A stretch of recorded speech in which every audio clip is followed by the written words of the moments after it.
Hablemos sobre la transferencia de la Guardia Nacional a la Sedena. Le agradezco a Israel Zamora, senador de Morena, Laura Ballesteros, secretaria nacional de Gestión de Movimiento Ciudadano, y Damián Cepeda, senador del Partido Acción Nacional. Bienvenidos, caballeros. Hola, Pedro.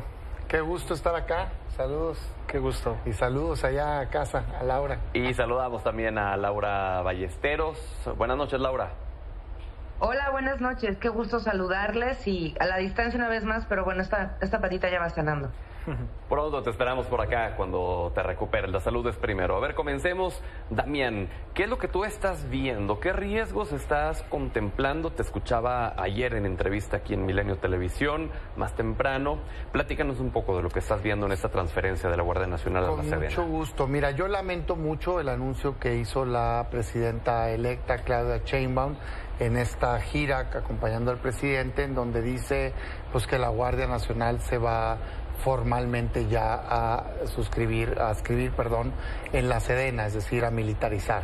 Es una lucha que el presidente intentó a lo largo de todo su sexenio y que nunca pudo en términos formales lograr. Él, hay que recordar, cuando propone la Guardia Nacional en un primer momento, la logra aprobar militar en la Cámara de Diputados, dobla un pedazo de la oposición. Y en el Senado, de hecho, ahí nace el bloque de contención. Decimos, no, bajo ningún motivo vamos a permitir que sea militar. Y se logra un acuerdo muy positivo, votado por todos, incluido el gobierno, obviamente, de crear un cuerpo civil profesional que sí tuviera disciplina, ¿no? Que se dejara ayudar, por supuesto, de las Fuerzas Armadas, pero que tuviera claramente la rendición de cuentas civil, y para ello se permitió un tiempo determinado que de manera extraordinaria, subordinada, subsidiaria, complementaria, temporal, ¿no? Pudiera las Fuerzas Armadas ayudar. La realidad es que nunca lo hicieron. Y hoy este anuncio me parece muy lamentable porque regresa esa idea. En la práctica, lo cierto es que el presidente López Obrador militarizó la seguridad pública del país y fracasó. O sea, este sexenio es el más violento en la historia del país. Más de 188,000 asesinatos. Pues es que no entiendo por qué una estrategia que ha fracasado la quieres continuar, porque en la práctica la Guardia es militar. Fracasó esta estrategia como fracasó también Calderón en su momento con la misma estrategia, y fracasó también Peña con la estrategia de militarizar. Y han fracasado en el mundo todos los ejemplos, porque están preparados para otra función, no para la seguridad pública, porque son más opacos, no les aplican las leyes de transparencia tal cual, y porque se incrementan las violaciones de derechos humanos. Nosotros proponemos, y hubiéramos esperado, un cambio en la estrategia de seguridad pública con un cuerpo civil que busque desarticular al crimen organizado con inteligencia financiera y un fortalecimiento de policías estatales y municipales. Qué lástima que la presidenta electa, que dejaba ver en campaña que iba a hacer algo distinto porque decía que había hecho algo distinto en la Ciudad de México, hoy se pliegue a la estrategia fracasada de seguridad pública de López Obrador. ¿Difieres, Israel? Por supuesto, no es una estrategia fracasada. En donde sí coincido es que sí, efectivamente, la de Calderón fue un desastre. Creo que la estrategia de Calderón, esa sí fracasó. Creo que la estrategia de Peña Nieto, esa también fracasó, y los números lo demuestran. Si tú analizas los dos sexenios, el de Calderón y el de Peña Nieto, vas a encontrar un incremento anual del 20% en los homicidios, por ejemplo, centrándonos únicamente en ese delito que es uno de los delitos más sensibles para la población mexicana. Entonces tú tenías un incremento anual de 20%. Cuando llega el presidente Andrés Manuel, al día de hoy hay una disminución del 20%, prácticamente 19%. Eso quiere decir que si hubiera continuado el presidente Andrés Manuel con ese incremento anual del 20% en los homicidios, tendríamos al día de hoy 114,000 homicidios. Esos son números duros que cualquiera puede verificar. Actualmente, este año estaríamos terminando en prácticamente 24,000 homicidios. Eso es de lo que hubiera pasado con esas estrategias que efectivamente, como comentó Damián, fueron un fracaso. Hay una diferencia del 80% con la realidad. Eso sin contar la disminución, por ejemplo, del 94% en el huachicol, que recordemos cuando inició el sexenio era un caos, era una pérdida multimillonaria que se iba de las arcas del gobierno por el huachicol. 94% ese delito se disminuyó en este sexenio. Si hablas, por ejemplo, del secuestro, se redujo en 82%. Okay. Entonces, no puedes hablar tú de una estrategia fallida cuando los resultados son positivos. Repito. Eso no es el sexenio más violento en la historia de México, ¿sí o no? Pero tienes que decir algo. Mira, ya, es que no lo puedes gracias. descontextualizar. El país que tomó Calderón era un país que no era igual de violento que ahorita.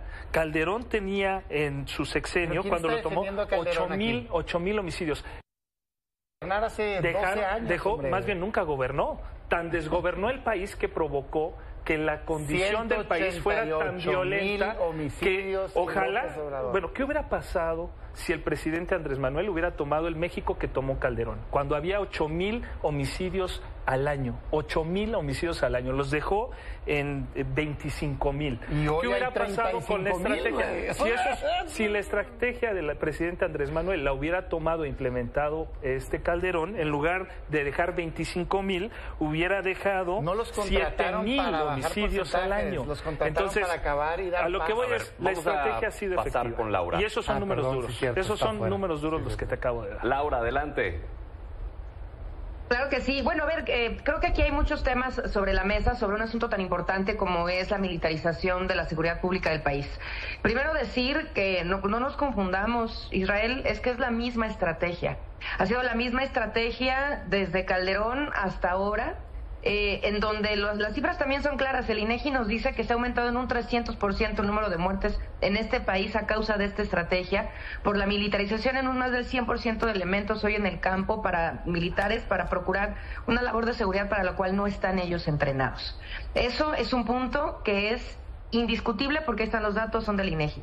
Número 2, es fundamental también entender que la Guardia Nacional sea parte de la Secretaría de Seguridad Ciudadana y no de las Fuerzas Armadas, es en la última trinchera para evitar la militarización total de la seguridad pública del país, porque el que paga manda. Es decir, si va a ser ya la Secretaría de Defensa la que va a pagar a la Guardia Nacional, no solamente con los elementos ya de la militarización en puerta, que coincido con Damián, esto se ha venido haciendo aún cuando estuvieran en seguridad ciudadana, pero va a haber un control ya financiero y además, por supuesto, contractual sobre las fuerzas, sobre la Guardia Nacional. Esto no se puede permitir, porque ellos no están entrenados para labores de seguridad pública, porque ellos no están acostumbrados a la transparencia, no hay un ejercicio claro de rendición de cuentas y transparencia de las autoridades civiles.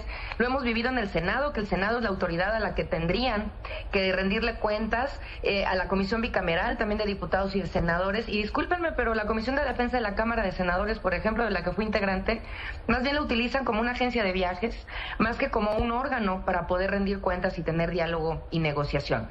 Yo sí quiero decir de manera muy clara que esta es una de las principales batallas por las cuales Movimiento Ciudadano luchó para hacer una tercera vía para este país, porque nosotros estamos absolutamente en contra de la militarización, porque vamos a dar la batalla desde el Congreso, porque yo les puedo apostar que en una madre, en territorio, en una comunidad, no está a gusto con la presencia del crimen organizado, pero tampoco de los militares, sabiendo que su hija sale y regresa de noche, teniendo estas dos corporaciones, una absolutamente al lado del crimen y la otra violentando derechos humanos. Esto es inadmisible y lo vamos a pelear. Vamos contigo, Damián. A ver, primero, nadie remotamente, cuando menos no yo, está defendiendo ninguna estrategia del pasado, incluyendo el último sexenio gobernado emanado de mi partido.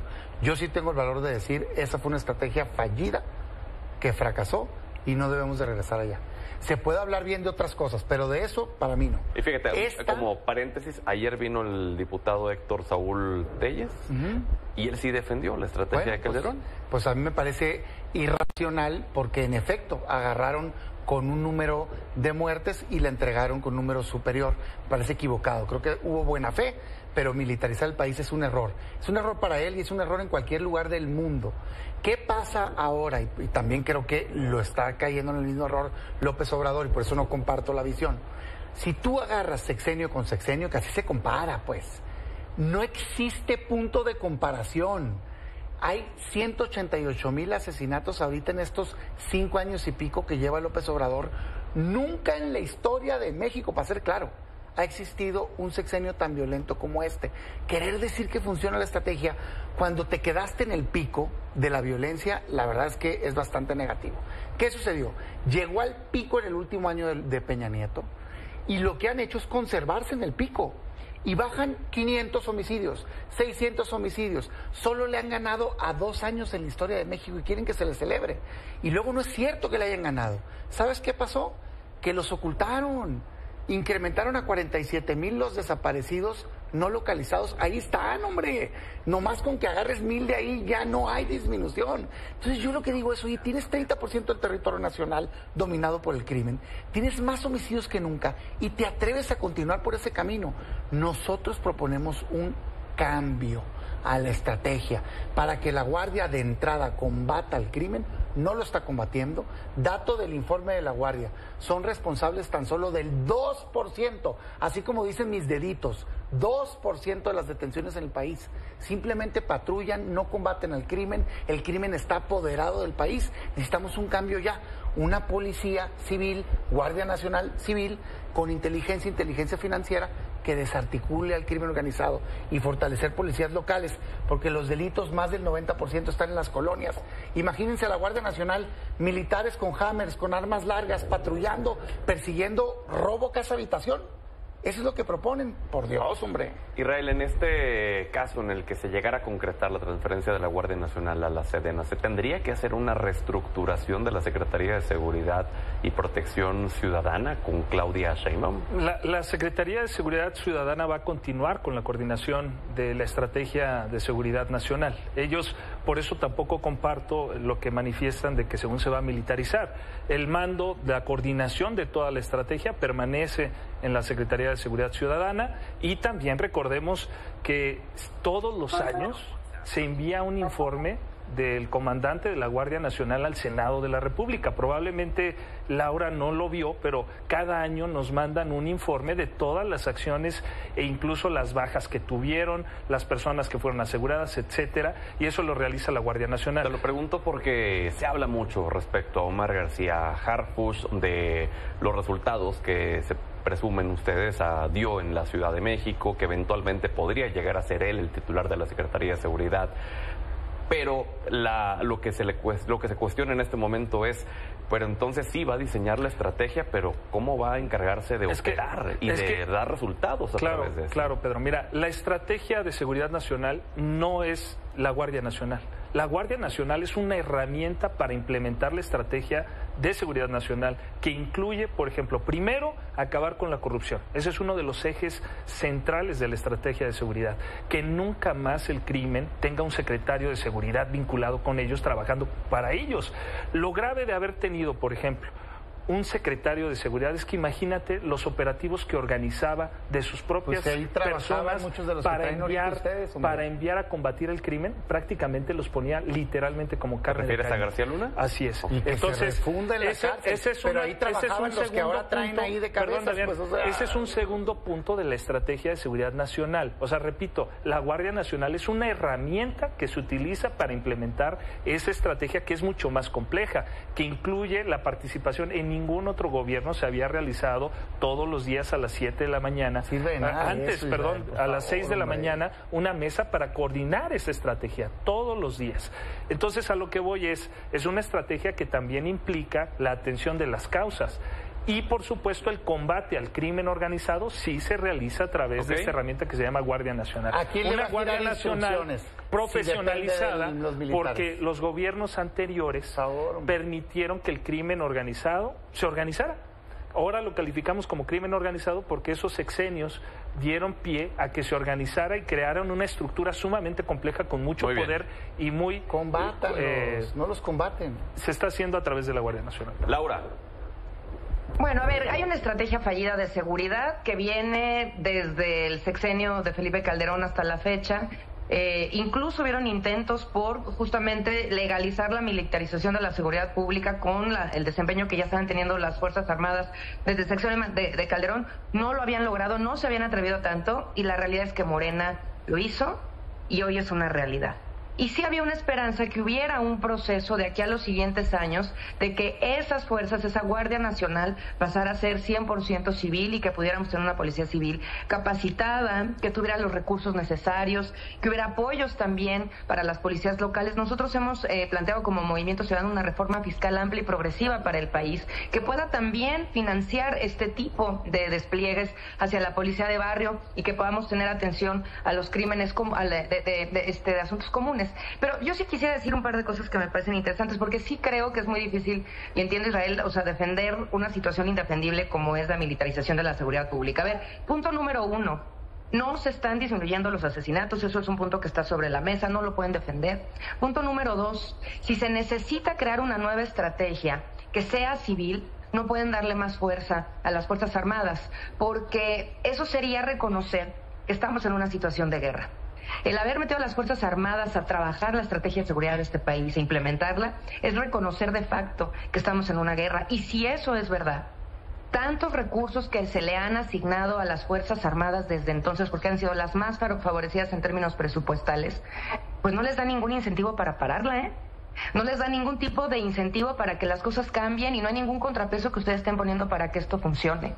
Por eso está destinado al fracaso y seguirá destinado al fracaso. Los principales interesados, Israel, en que esto funcione tendrá que ser el Estado mexicano con sus autoridades civiles y les están entregando a manos llenas. De nuevo, esto se va a discutir en el Congreso y no van a contar con el apoyo del Movimiento Ciudadano. Nos quedan una conclusión para cada uno, 30 segundos. Hay 30 millones de delitos al año, en México 27 en un año bueno. La gran mayoría es en las colonias. Sale la gente, están drogándose gente, les roban. Transporte público los roban, llevan a los niños a la escuela, los roban. Violencia intrafamiliar, robo a casa habitación, robo de vehículo. Es irracional pensar que un cuerpo militar va a resolver eso. ¿Qué tienes que hacer? Fortalecer a nivel local, policías, pagarles mejor, prestaciones, videocámaras, canchas deportivas, espacios de convivencia para poder salir adelante. Y a nivel nacional, un cuerpo de inteligencia con una policía civil fuerte que combata al crimen, no que sean sus amigos, que eso es lo que hoy está pasando. Si pasó en el pasado, mal, que los metan a la cárcel, pero hoy el crimen hace lo que quiere en México. Y si no, pregúntenle a los de Guanajuato que acaban de ser asesinados y que ahí estaban los de la Guardia Nacional. 30 segundos, Israel. Sí, desconocer la realidad y los datos que yo mencionaba es una de las técnicas, estrategias de la oposición, pero el pueblo de México por eso califica la aceptación de la Guardia Nacional en un 76%. De los mexicanos confían en la Guardia Nacional. Eso no es gratuito, eso es por los resultados que esa institución ha dado, primero. Después también decir que ¿por qué se necesita el apoyo de la Sedena? Muy sencillo. ¿Quién hizo los cuarteles? 400 cuarteles hechos por los especialistas en estrategia y técnica, que lo que más tenemos de fortaleza en el país son la Sedena, los mejores para hacerlo, los más técnicos. Por eso necesitamos el apoyo, porque repito, el crimen organizado permitieron que se sofisticara y necesitamos de una secretaría que también cuenta con muy buena aceptación por parte de la ciudadanía para fortalecer a la Guardia Nacional. 30 segundos, Laura, por favor. Que sí proponemos la construcción de paz para nuestro país desde sus territorios, con policías capacitadas, con recursos amplios para las mismas, con un funcionamiento del sistema de justicia de una manera muy distinta. Incluso tendría que estarse pensando la creación de una Secretaría de Justicia con toda una reestructuración de los ministerios públicos antes de estarle dando poder absolutamente omnipotente a las Fuerzas Armadas mexicanas. Muy bien, pues seguiremos platicando de esos temas en las siguientes semanas. Gracias, caballeros. Gracias, Laura. Vamos a la pausa y regresamos.